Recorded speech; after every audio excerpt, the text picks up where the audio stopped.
Hello and welcome to Croppie Coffee, where we explore the unexplained and uncover the truth behind some of the world's most mysterious phenomena, crop circles. I'm your co-host Connor, and I've been dragged here against my will to explore the mysterious world of crop circles. Today, and as always, we're joined by my co-host Simon, and we have Rick, who will be helping us with keeping our coffee hot and our energy high throughout the discussion. Together, we'll be discussing our thoughts with a new guest each week, sharing our insights and theories. Whether you're a skeptic or a believer, get ready to have your mind expanded as we delve into the mysterious world of crop circles. Let's get started.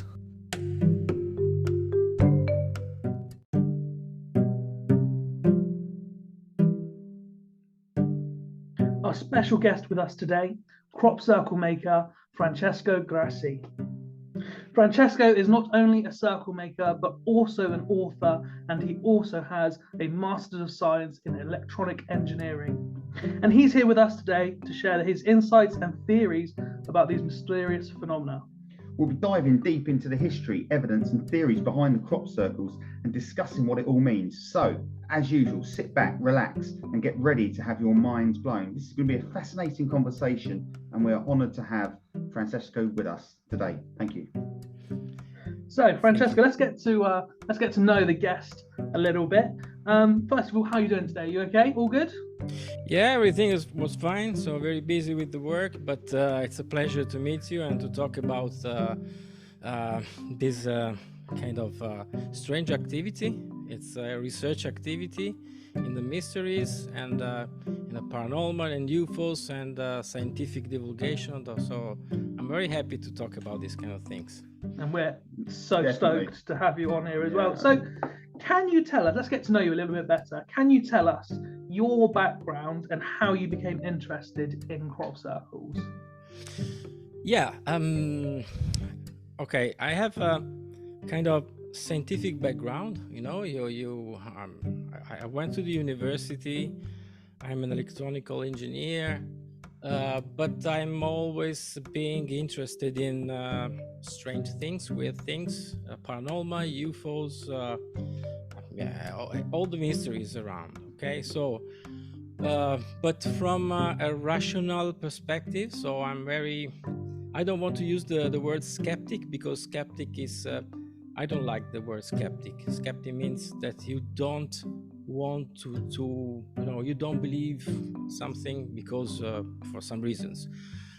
My position is that I want to understand what's going on in general in these kind of strange things, but the important thing that I apply is that if you want to achieve a result, you need a method. Okay, and the method from my point of view is the scientific method to get some, to achieve some goal, some information, some truth. Okay, and this is the main thing that I was following during this year. Okay, and I was interested in these things, and I took part in an Italian organization that was doing research about paranormal at the beginning, pseudosciences in general. And then at the end of the 90s, I was involved in the crop circle phenomenon because I was very curious about who's doing that, why, and how. Okay, the three big questions. And I started this journey in this investigation. So at that time, it was quite intriguing from the scientific, let's say, point of view, because the first papers have been published. Okay, so in Physiologia Plantarum, it's a journal, scientific journal. So it was very strange for me because I was very curious to know that, and I started to interact with the so-called believers, that who supports this phenomenon, mainly are called like this. And I started to do some investigation, and I at the beginning I said, no, I don't want to be involved with UFOs and things like that, but at the end I was I jumped in. So to pick up on something there then, because I've come into this with the mindset of, okay, so Francesco's a crop circle maker. He's not going to be a believer in them. But now, correct me if I'm wrong. From what you said there, you do have that kind of inquisitive side that is sort of willing to believe, if you like, even though you've made crop circles yourself. You know, there's still that sort of idea in your head that perhaps some are created a different way other than people. Is that correct, or have you come to think differently after you've been in the industry for so long? I didn't start as a circle maker at the beginning, because I just started trying to understand where is the truth, if it's possible to investigate these legends that were around. One of the first things that I investigated was the dead fly mysteries. I don't know if you heard about the dead flies. So one of the points of debating between, who says, oh, the crop circles are man-made, or they are made by energies, or some way by strange things. It's to try to understand if there are some markers that are able to distinguish if something is man-made or not. Okay, so that's one of the big points.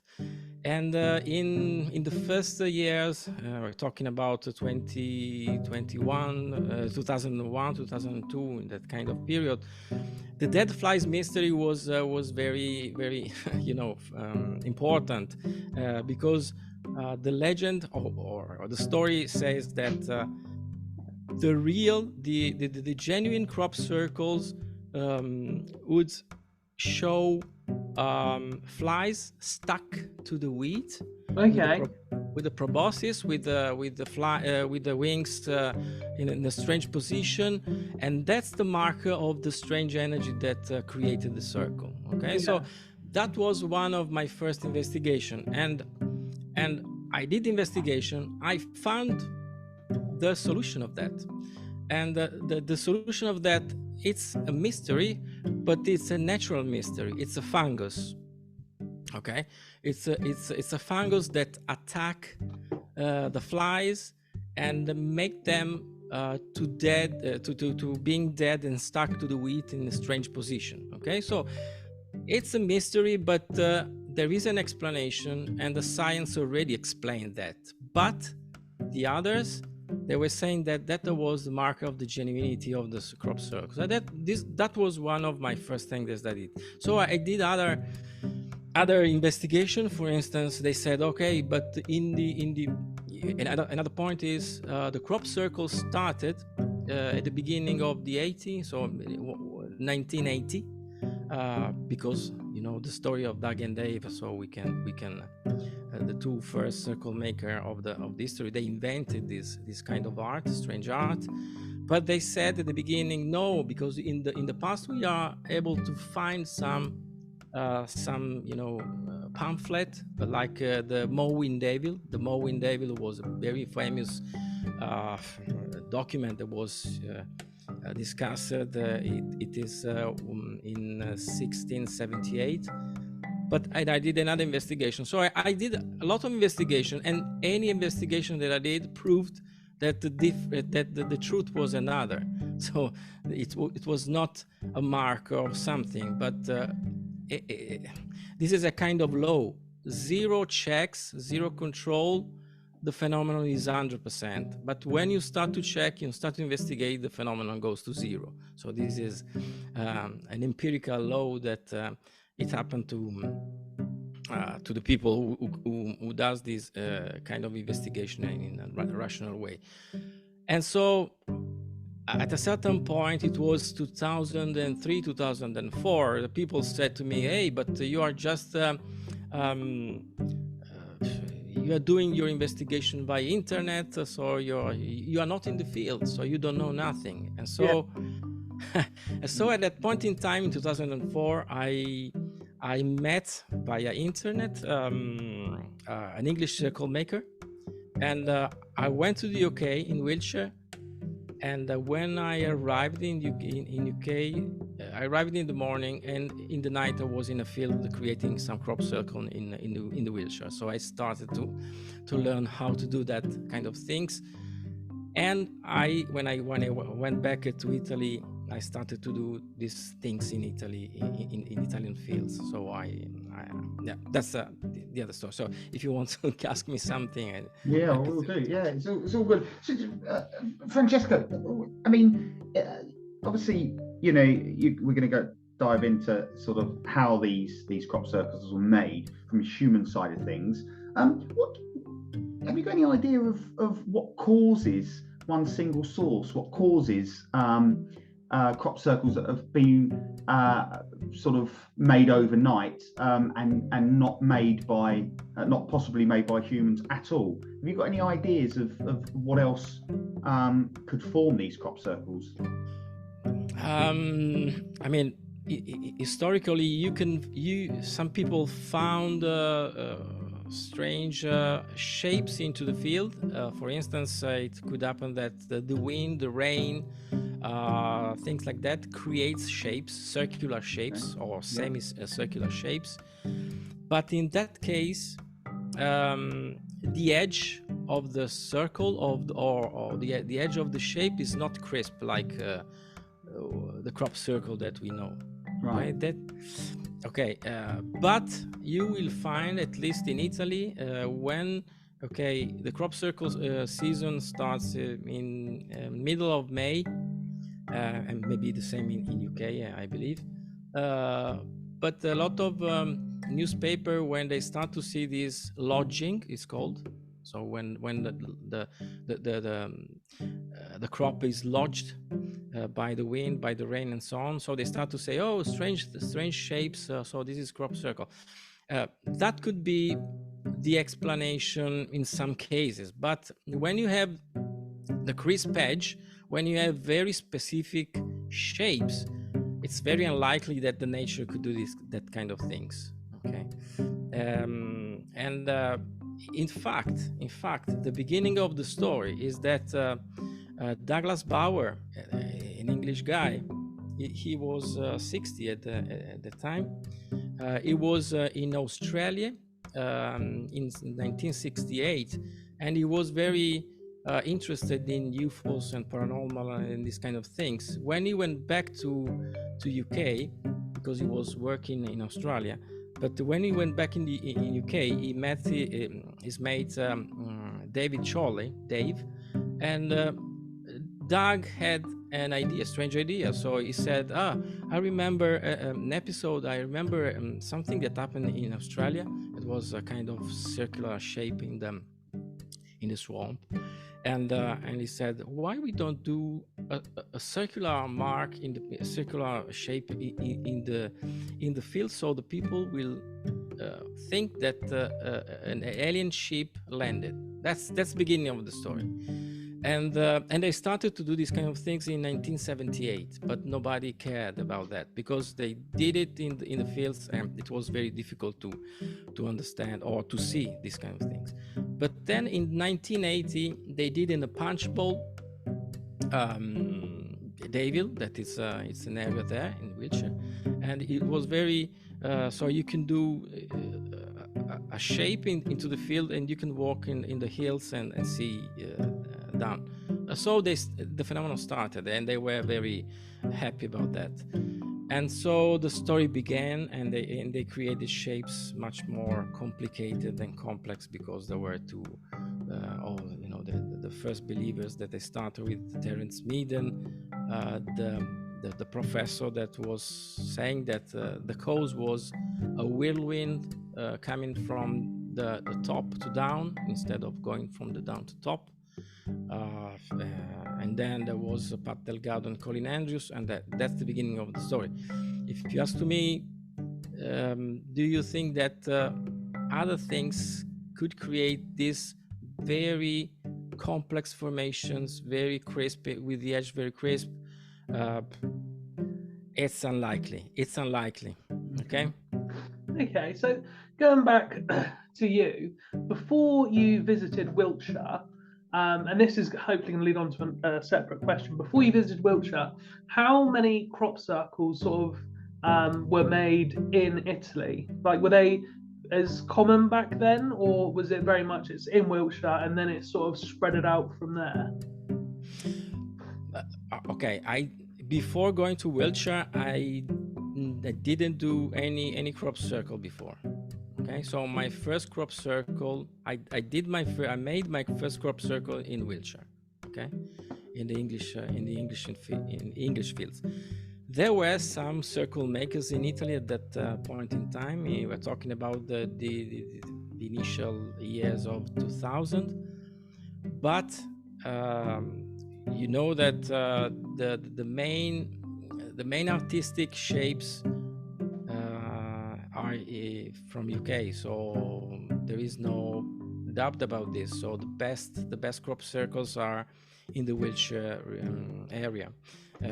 In other area of the world now they started, even in Italy, because when I went back to Italy, I created very complex patterns and shapes, and they became very famous. But of course, the majority of them are in UK. And yeah, I started in 2004 in UK, and then I started in Italy later. My next question was going to be how well, we kind of touched on them by saying your designs became quite famous in Italy. I was going to ask, like, how well received were your designs back? Well, I guess, yeah, in England and in Italy. Your circles in general, how well have they been received? How are received my circles, you mean, in Italy? Yes, yeah. So the general consensus, the opinion that people have on your circles. Yeah, this was very, very interesting because, you know, when you start to do these kind of things, like any form of art, okay, you start doing something, but you need time to improve your experiences, your skills, and so on. Like you start playing guitar, you cannot do a concert, okay?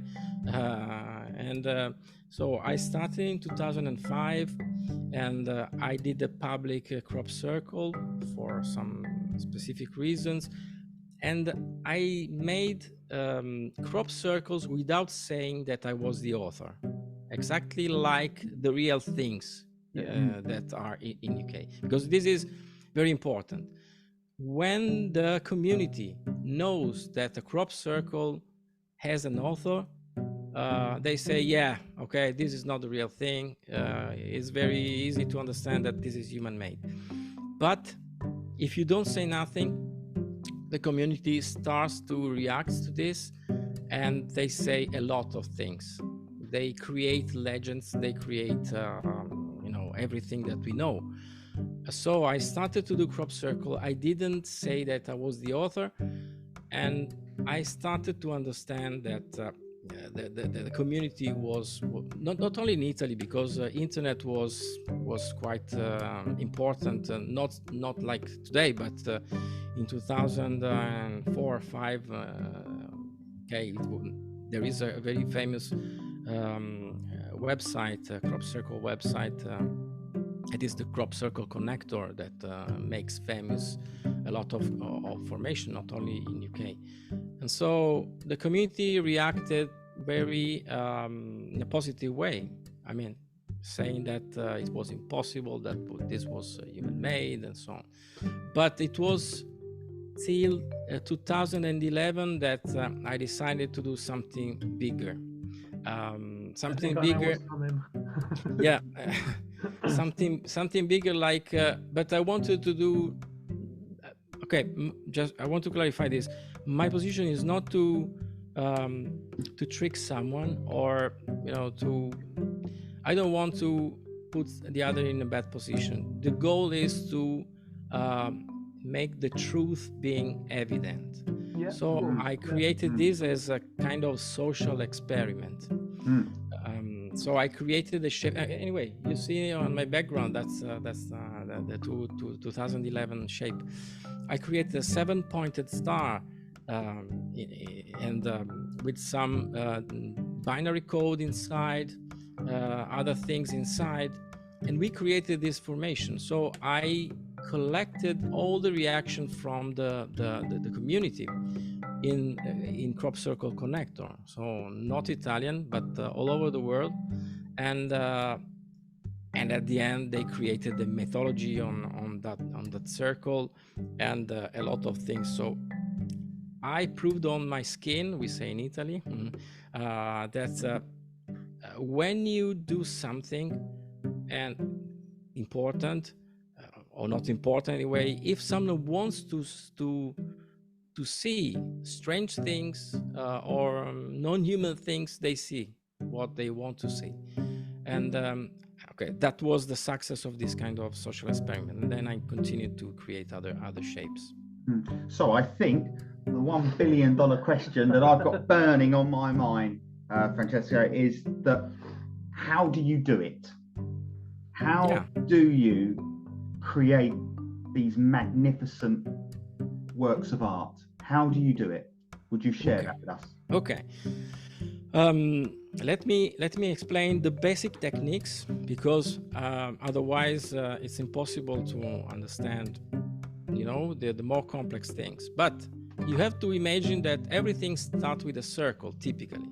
So how you do a circle in the field? Okay, you need 2 persons entering the field via the tram lines.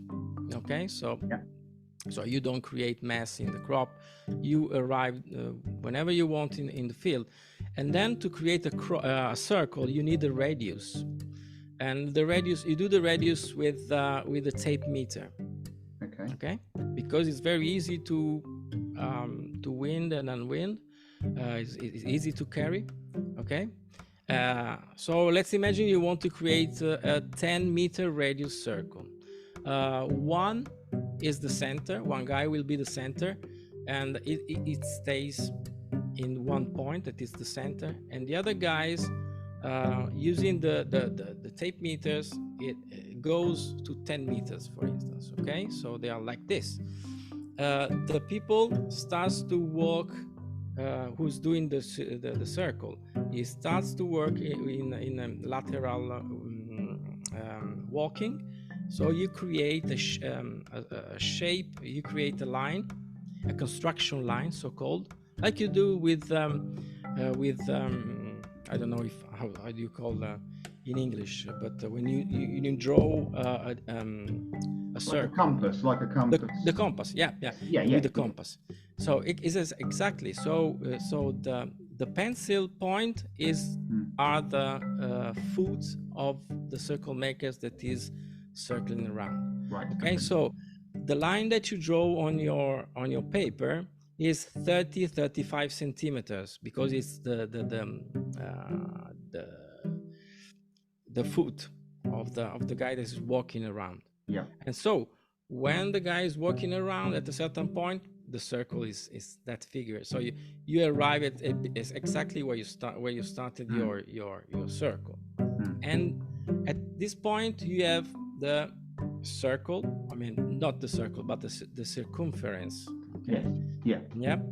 And this is visible because during the night, the top of the crop is brighter than. It's very easy to get. When you flatten something, is more dark than the top of the crop. Okay, so you can walk, so anybody can walk around. But when you have this shape, that is the line of the pencil that you did on the paper, then now it comes the stupid part, because the plank or the board that is used to flatten the crop, it's a stupid thing, because you have the shape already created by the feet, right, and the foot. Yeah. Okay.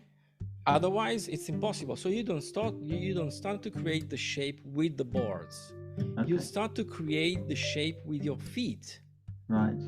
Okay. And once you describe the area that you want to flatten, and that's another story. So you have to flatten, and typically anybody can flatten. Important is that you know where to flatten and you follow the circular path. Yeah. But the The difficult part is to walk and create the shapes with your feet. Yeah. Okay. And you say about these. Sorry to interject there. You say about these planks, these boards. Mm-hmm. I mean, in my mind, I've got like these pieces of wood, like scaffold boards. You know, like long. Are they particularly shaped in any way, or are they just pieces of very wood? very simple. We use 1 meter. 1 meter is very very, 1 meter, Yeah. and with this width, like just you need to put your foot on top of the board. So a simple board, rectangular board, very simple. And it just caves down, it stays down, and that's that. And then it's the board with a rope. Okay, Yeah. so you have the rope in your hands, because otherwise it's more easy to work. Yeah. So you put your feet on the board and you flatten the crop, and you continue to flatten the area that you want to flatten. Right. And in fact, if you look at all the formation with these eyes, Yeah. you recognize the length of the shape, because if you want to flatten 10-meter diameters and you have 1 meter, you have to do 10 circle. So you have to start with the outer circle, and then you go, and you recognize, and you can see with your eyes the length of the board that did this. Right. Okay, but in Italy we use the meters. In fact, if you measure everything, you will find a lot of exact measure, 10 meters, 15 meters, and so on. If you go in UK, you will find exact inches.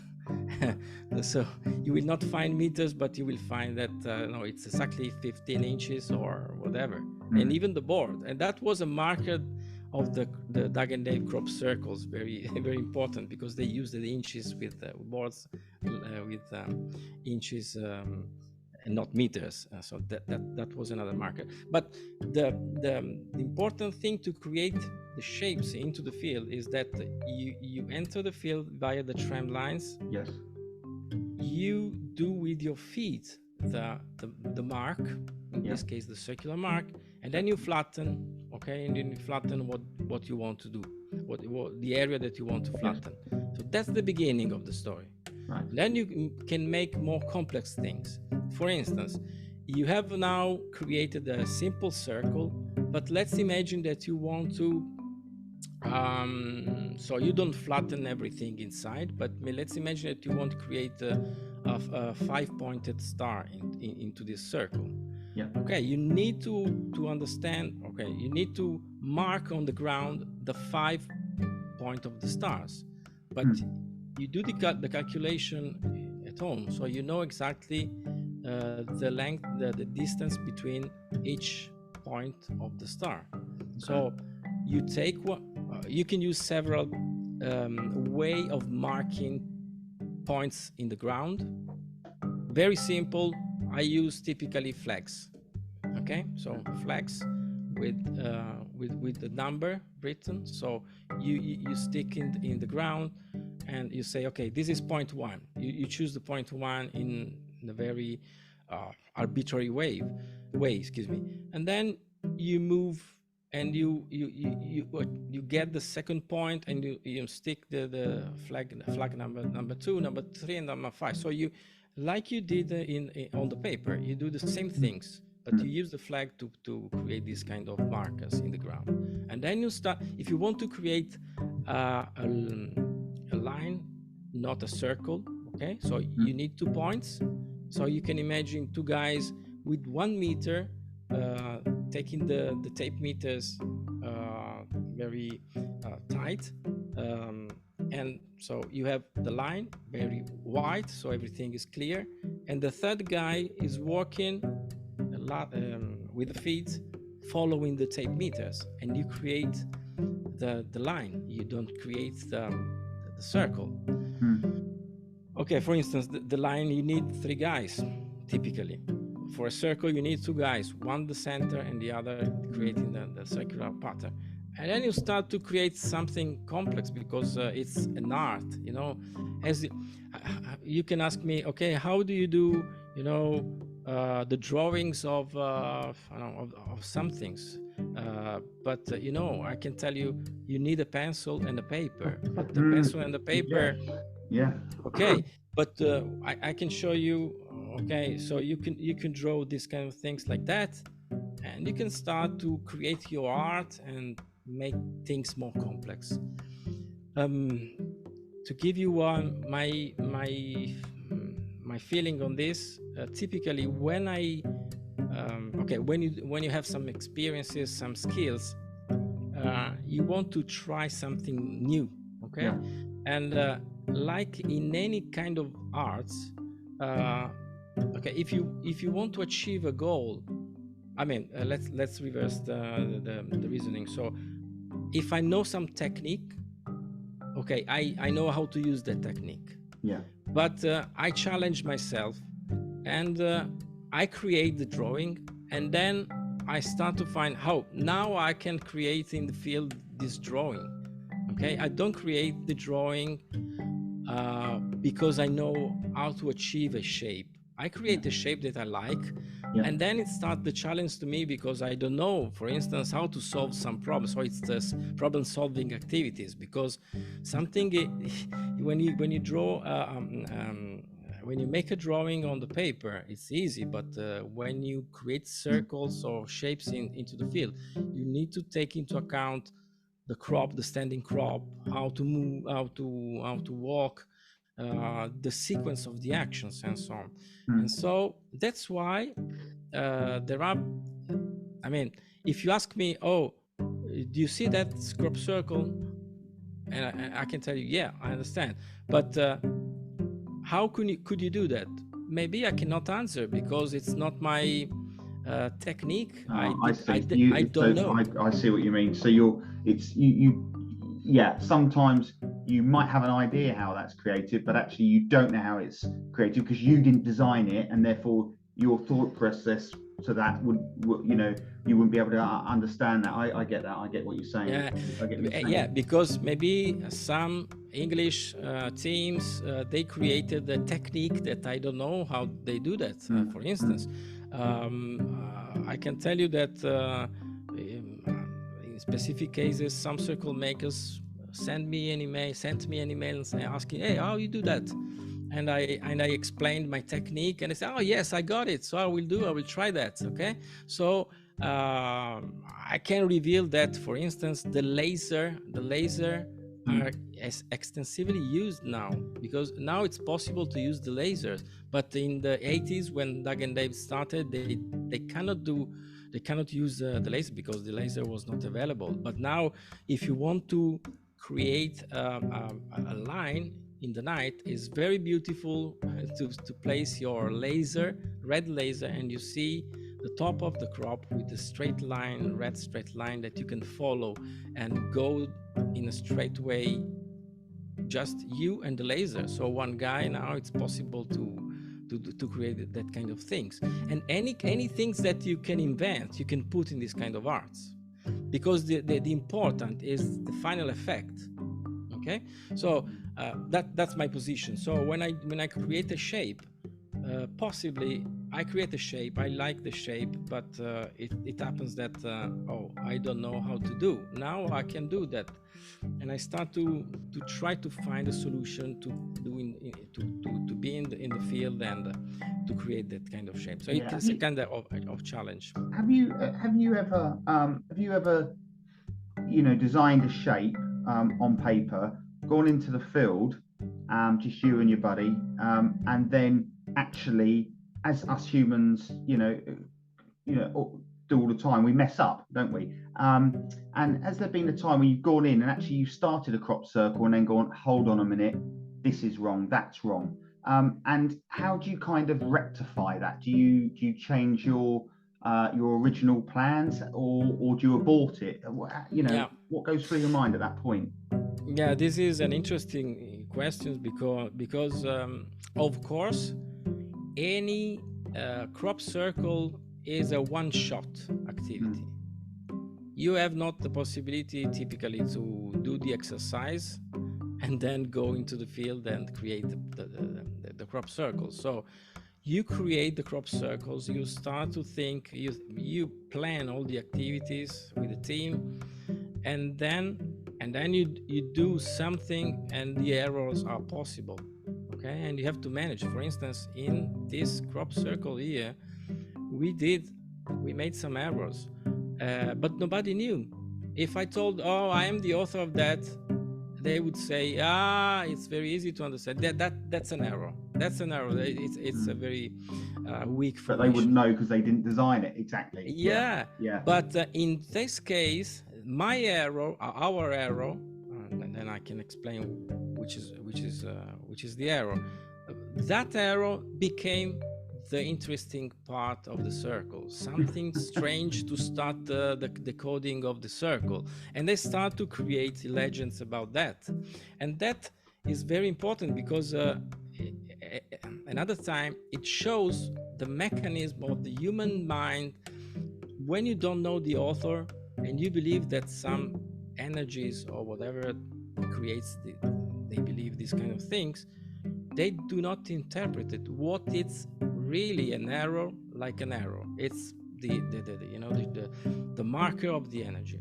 And that was a lesson that we learned with doing this. But you have to survive. You have to live with the errors. And then when you do errors, this formation has at least one error and is not complete.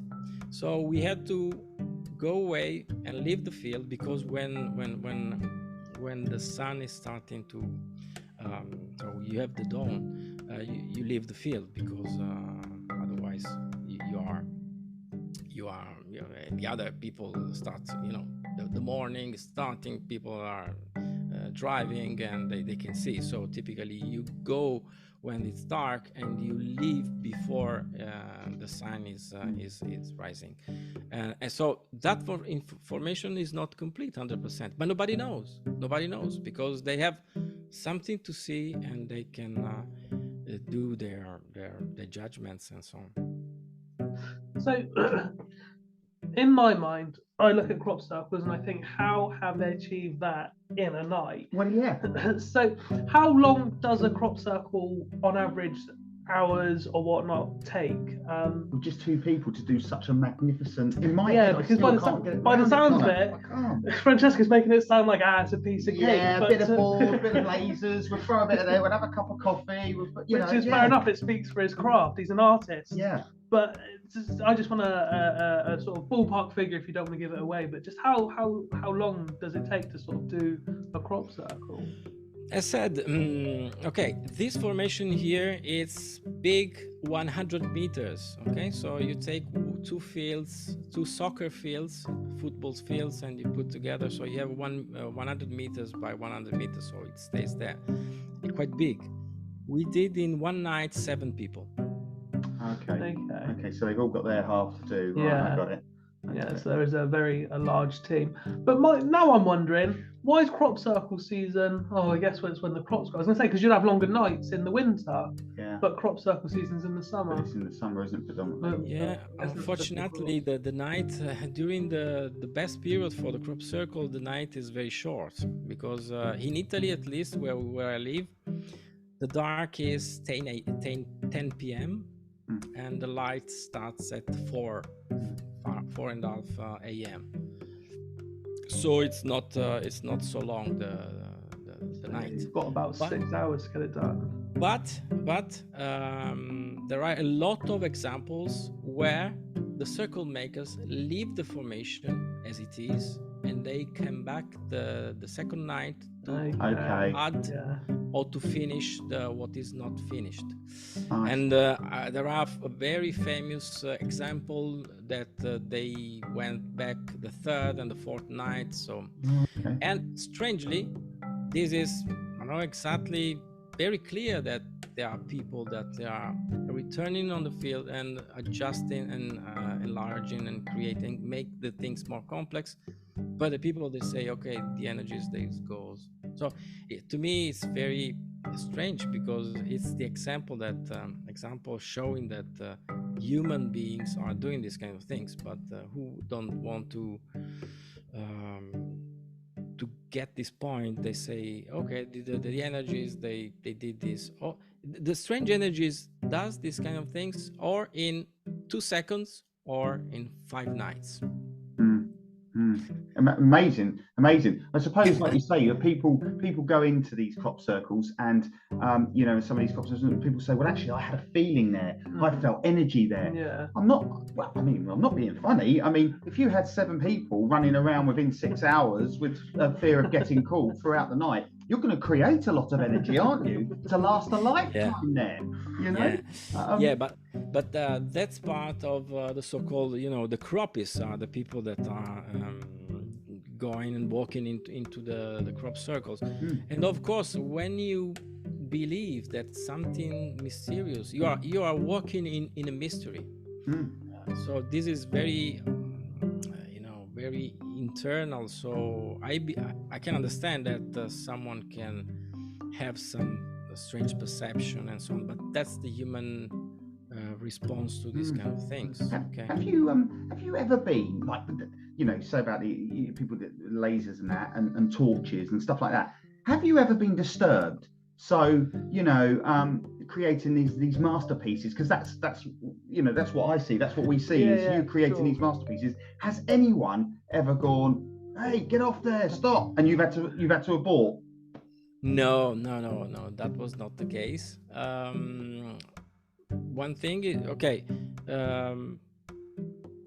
there were strange things like dogs barking all the night, so you don't know what's happening. But people, it's very difficult that people are walking in the fields, because the field, especially in UK, the fields in UK are very, large if you compare to the Italian one. So if I remember in 2004 when I was doing a crop circle, we were 4 of us creating a crop circle. 2 of us, they started to create a formation. We knew the field, we knew the position.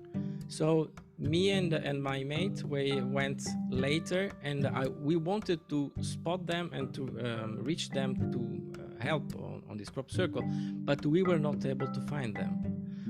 So, and we knew that they were there. We knew that they were creating the circle, but at a certain point, we used the mobile, and I said, "Oh, where are you? Okay, we are there, but we don't see you." And we used the laser. So okay, we started to turn with the laser and tell me when I'm pointing to you in your direction. Okay, yeah, and then we went in that direction. You see, so it's not at all easy. It's not easy to catch. They can't find themselves. If you can't find it, how are you? And yet you still make these masterpieces. These are amazing. We've learned a bit about an insight into how these we use in planks and how these sort of circles and shapes are formed. I hear certainly within some guys and girls that we've had on our podcast about nodes, exploding nodes, and the difference between a real crop circle. Do you remember? Yeah. Some say that the nodes have burst through possibly, I don't know, heat. I think the common thing is nodes have burst through heat. And then some will say, no, actually, this isn't a real crop circle. This is created by humans because it's the way that the crop's fallen. But then others say, well, actually, no, these nodes have exploded. This has got to be extraterrestrial or some higher force. Can you shed some light onto that? Yeah, I tell you one thing. So the blown nodes, or the node length, is very important when if you want to talk, but it's very complex. We will not do about the scientific side of the crop circle. Okay, so in 1994. It was published I mentioned before in a scientific review, an article saying that the length of the node of the wheat was anomalous in the genuine crop circle. I'm simplifying. It's not like that, but this is the idea. And that article was kind of proving this.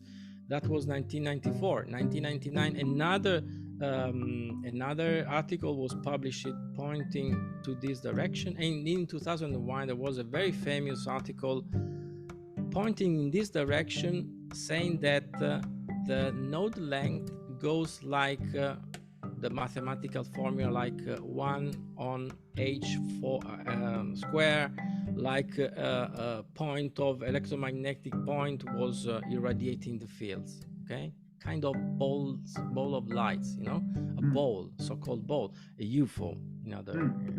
Yeah, so it was not mentioned as UFO, but it was called ball of light, point, electromagnetic point. Anyway, these three articles was kind of proving that the node length was anomalous in the genuine crop circle. Okay, then in 2005 I published an article proving that these three articles are pseudoscience. So they are doing a lot of cherry picking. You take what you want, you discard what you want, and you create and you can achieve whatever you want. But that's okay. So I demonstrated that that was not the case. Now, what's the point?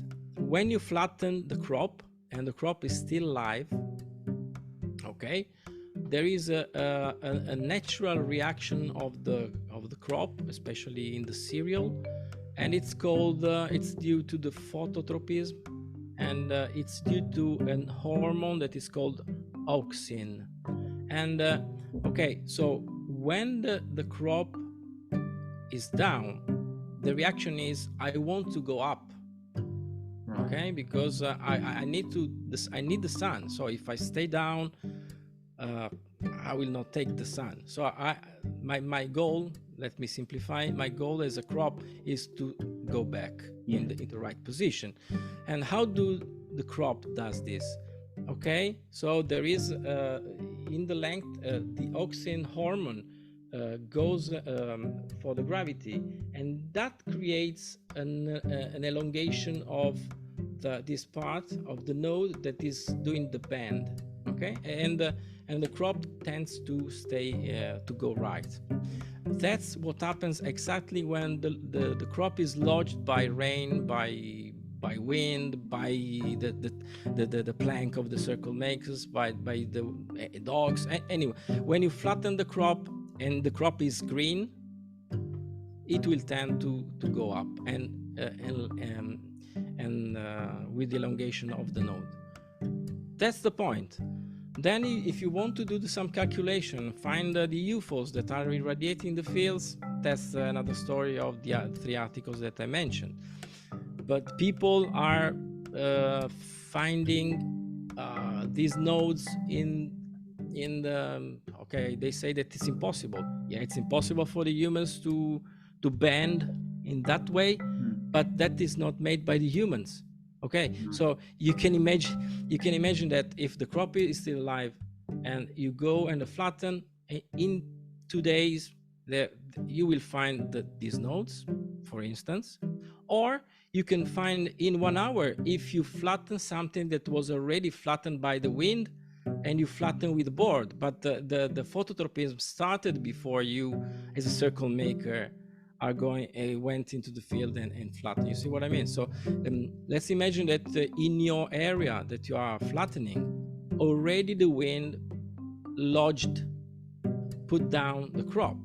So for other reason, before my crop circle, the nature was doing the bend, the node bend, and then I came and I flatten again. Of course, you will find in 10 minutes the node, but the nodes they have been created by the phototropism that started before I entered the field.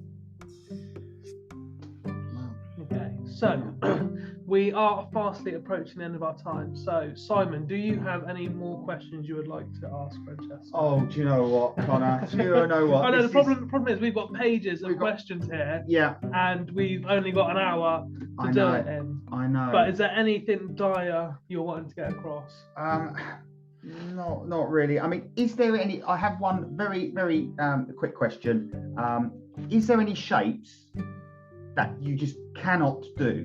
Is there any shapes? We talked about circular ones and long ones, but is there any shapes that are just kind of impossible to do?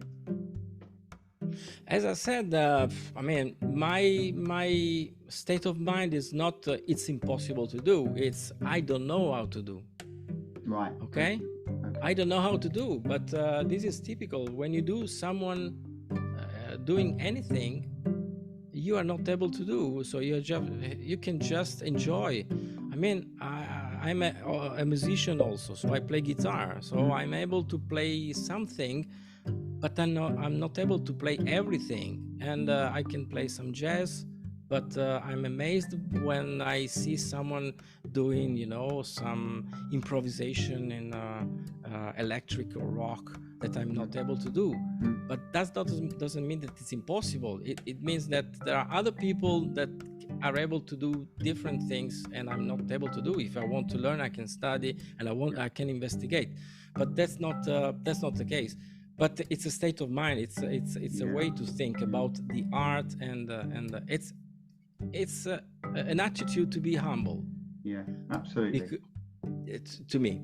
And when you know how this kind of thing, when you know how the art, because we are talking about crop circles, I mentioned the music, but any kind of art is made by people that is inventing techniques, and not all the people knows all the things, so it's impossible to say. So maybe I'm frustrated and say, yeah, that is very good, I want to do that, and I don't know how to do. But that does not mean that. I totally get where you're coming from, because I'm starting to play the guitar again, and I'm 43 now, and I started playing when I was 18. However, I left it for sort of a good 20 odd years, and now I'm still looking at Slash on Guns N' Roses playing Sweet Child of Mine, and I'm thinking that can't be normal. How can you go that fast? So I totally see where you're coming from. Connor, have you got anything? Yeah, so I've got three final questions. My first one, Francesco, is there anything that you wanted to talk about? You thought, I can't wait to talk about this when I go on and speak to these guys, that you haven't been able to get across yet? Is there anything you want to say, just speak your mind at all? Something important that I want to highlight, for the something audience? that you thought, I want to talk about this, we haven't quite touched on, or anything. I mean, I just mentioned before, so my goal, or it started for myself. So I wanted to know the truth, and I went so deep in this kind of phenomenon that I investigated at 360 degrees. So, and what I'm not destructive. I want to be cooperative. And I am amazed by this phenomenon, because it takes out a lot of things, the human side, a lot of human side of these things. And this is what I discovered. One important thing, this is very strange to say, because a lot of people knows what I call the bright side of the phenomenon. So the Croppie goes into the field, they say everything and so on, they comment on the internet. But the dark side, so when you create the crop circle in the night, the dark side of the phenomenon is very intriguing, because in UK, this is strange, there are circle makers team that they do some oration before creating the crop circle. And when I went to UK, I took part to these teams, and we were there before creating the formation. And the leader of the crop circle that created the shape onto the paper, he started an oration saying something to like new age things like great energies above us, please give us inspiration to do our activities during the night, and we hope that everything will be fine and positive for the people that will be visiting the formation. Yeah. So everything it was positive, and at the end of this oration, all the circle makers, before creating the circle, me as well, we said amen, amen, amen, amen, and then after the oration we started this to create the formation. That was very strange, because it's a religious thing in the dark side that is not at all common, so it's not known. So there is this kind of strange things in the dark side. Not all the teams does this, but there is an important part of people, especially when I visited the Wiltshire in 2004, at that point in time of the crop circles history, that they were doing this. And I described this in my book because I was part of that, and that was very important. Another thing is that there is in UK in Wiltshire there is not it seems that the circle makers are against the believers, but actually it's not true, because the circle makers go to the believers conference, so they hear. And they tend to replicate what they hear during the lectures of the believers. That's why, for instance, they are amazed because they did a meditation, for instance, about dolphins, and the next day they find dolphins in the crop as a crop field, and they say, "Oh, this is the sign that something happened." But it's because the circle makers, they wanted to make these kind of things, listening and responding to in a circular way, to the request of the believers. So it's not so easy. So it's not we against you or you against us, but it's kind of mutual, kind of symbiotic relation between the parts. Then internet, it's another story. But certainly it is. Always. And my next question is for people listening that want to, let's say they're like-minded like yourself, they want to have a look at your book or check out more of your work. Is there somewhere that people can go that they can find out more about you? Yeah, typically in my Facebook profile, I publish a lot of things, video, photos, comments, everything. My book is available on Amazon, and maybe if you are so gentle to put the link, so it's very so there is the ebook, is very cheap. So with few pounds, you can read everything about what I know, and of course, but it will be very, very interesting. If you are interested in the phenomenon, it's a must read, according to me.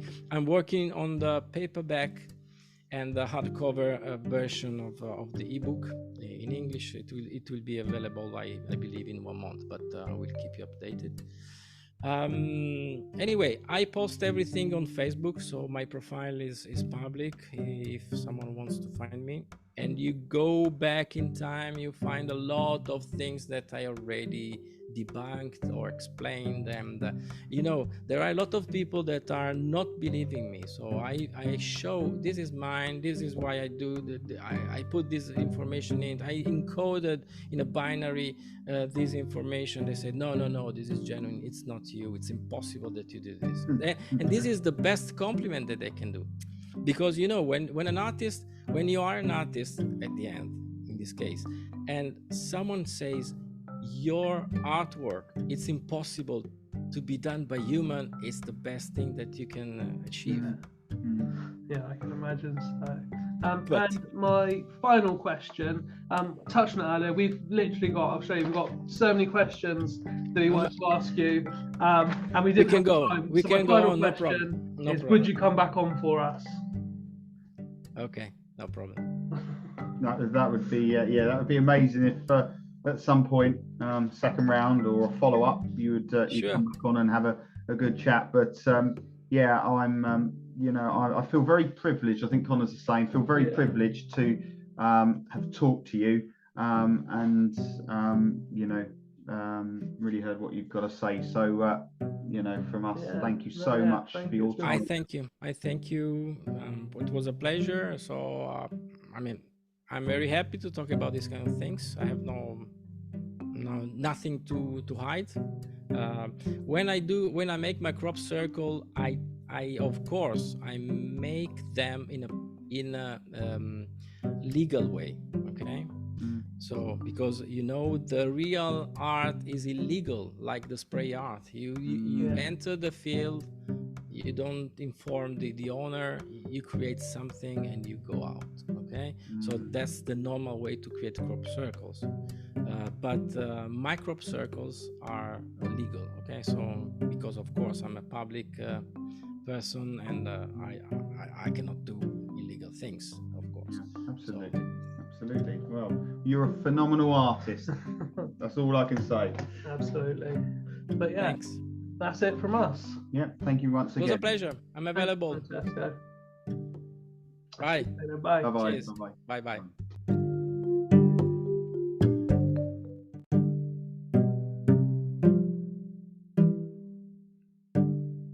Thanks for tuning in to Croppie Coffee.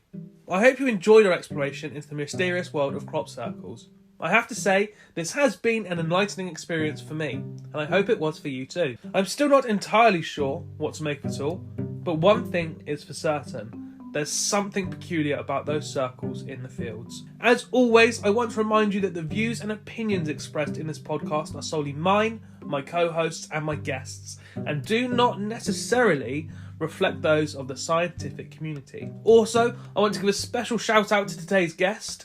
They were a real pleasure to have on the show, and I couldn't have done it without them. And of course, a big thank you to Rick for keeping us caffeinated throughout the recording. Well, that's it from us, folks. Join us next time on Croppie Coffee as we continue to explore the unexplained and unearth the truth behind some of the world's most mysterious phenomena, crop circles. In the meantime, don't forget to question everything and always keep an open mind. Thank you for listening.